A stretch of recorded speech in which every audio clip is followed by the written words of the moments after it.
শোনো, ওকেই আমি কাজে রেখেছি। ওর কেউ নেই এখানে। ও আন্টি, আরে হ্যাঁ হ্যাঁ, আসছি আমি।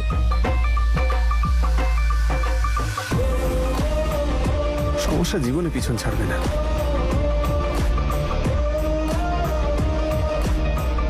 ও খুব ভালো রান্না করে। মানুষকে মেরে মেরে তক্তাও ভালোই বানাতে পারে। ওর হাতে জাদু আছে জানো তুমি। একদম। তা আবার তখন যখন ডান্ডা দিয়ে লোককে মারে। আর কথা তো একদমই বলে না। আমি কোথাও যাব না। আমি আগে এই অটোতে উঠেছি, তাই আমি এই অটোতে যাব। আগে আমি বসেছিলাম, প্লিজ নামো। আগে আমি উঠেছি। আমি বসেছি। আমি বসেছি। আমি উঠেছি। আমি বসেছি। আমি। মুক্ত না যেন ঘূর্ণিঝড়। উপরওয়ালাই জানে কি যে হয়েছে ওর সাথে। না জানি এবার কি হবে আমাদের সঙ্গে। আরে ও এক তো মাটির মানুষ। হ্যাঁ, সে তো পরেই বুঝতে পারবে।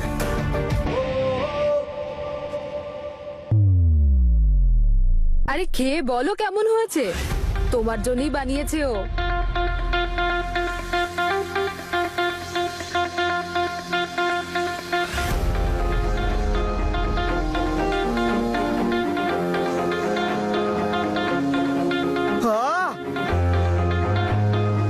এই দেখো কি হয়েছে বলো তো। কি ঝাল। চাটনি। আমি কিন্তু চাটনির কথাই বলছি। আচ্ছা, তুমি নাম জিজ্ঞেস করেছো এই বেচারির? মা, ইনি ধাবার মালিক। তোমাকে বলেছিলাম না। শুধু এটাই না, এরকম আরো ধাবা আছে ওনার। আরে তুমি এইদিকে এসো না। আরে। তুমি একবার খেয়ে দেখো কেমন হয়েছে। আটা তো কম মনে হচ্ছে।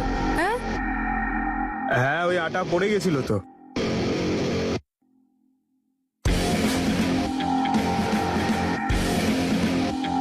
নুন কম, ঝাল বেশি, এসব তো আমি অনেকবার শুনেছি, কিন্তু আটা কম এটা প্রথমবার শুনলাম। আটা কম আর অ্যাটিটিউড বেশি মনে হচ্ছে।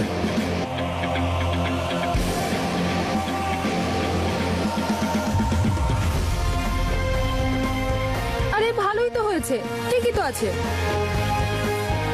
এটা তুমিই খাও, আমার খাওয়া হয়ে গেছে।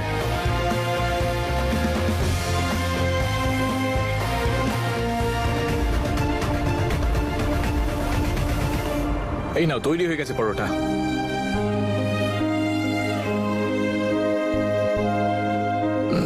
লঙ্কার সাথে পরোটা খাওয়ার মজাই আলাদা। আমার তো খুব জোরে খিদে পেয়েছে। তুমি খাবে? প্লিজ খেয়ে নাও।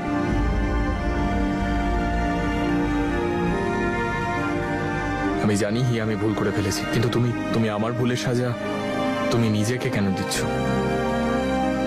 প্লিজ খেয়ে নাও। ভুল হয়ে গেছে হিয়া, আমি তোমাকে সরিও বলছি, কিন্তু এই পরোটাগুলো যদি তুমি না খাও আমিও খাবো না আমি।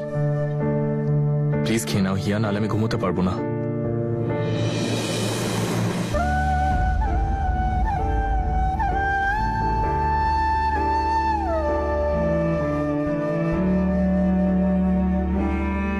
আমার পেট ভরে গেছে।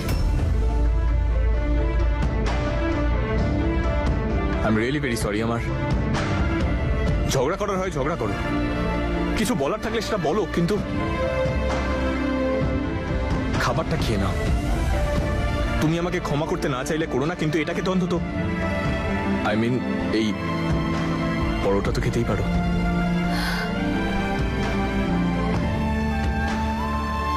ঈশান, আমি জানি যে তুমি এই মুহূর্তে একটা ঝড়ের সঙ্গে মোকাবিলা করছো, and I respect your feelings. নিঃসন্দেহে তুমি আমাকে তোমার স্ত্রী বলে ভাবো না, আমাকে ভালোবাসো না, কিন্তু প্লিজ কখনো আমাকে এটা ফিল করিও না যে আমার কোনো অস্তিত্বই নেই।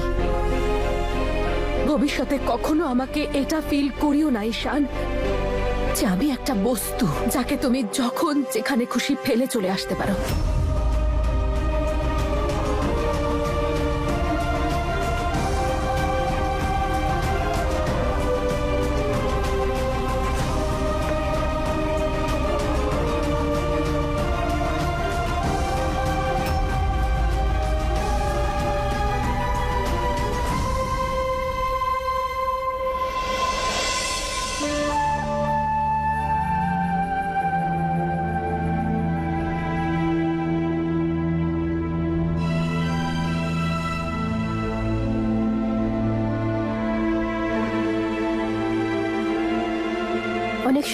অন্যের ব্যাপারে কি কি ভেবে ফেলি, কিন্তু তারা তেমনটা হয়ই না, তাই না আন্টি? এই দেখো, আরে কার কথা বলছো গো তুমি? সর্বরাজ, তুমি ওর কত প্রশংসা করছিলে যে কত ভালো ছেলে, বাড়ি থেকে পড়াশোনা করে এসেছে, এখানে চাষবাস করছে, কিন্তু ও তো জানেই না কি করে মেয়েদের সাথে কথা বলতে হয়। নারকেল দেখেছো কখনো বাইরে থেকে কেমন দেখায়? একদম শক্ত, কিন্তু ভিতর থেকে একদম নরম নরম, মিষ্টি মিষ্টি। ভালো মানুষরাও ঠিক এরকমই হয় গো মা, আসলে ওনারা যেমন সেটা দেখান না। এমনটা নয়, ওরা যেমন হয় তেমনই দেখায়, শুধু পার্থক্য এটাই যে তোমার মতো ভালো মানুষরা সেটা দেখতে পায় না। আরে মা, লঙ্কার আচার খেয়েছো নাকি তুমি আজ? তখন থেকে ওই ছেলেটার নামে ঝাল ঝাল কথা বলে যাচ্ছ। তুমি জানো না, বদমাইশ ও, আর নিজের সঙ্গে 3-4টে বন্ধুও রাখে। সারাদিন ভালো মানুষ সেজে থাকে আর রাতে আসল রূপটা দেখায়, মেয়েদেরকে বিরক্ত করে ওই বদমাইশ বন্ধুদের সঙ্গে নিয়ে।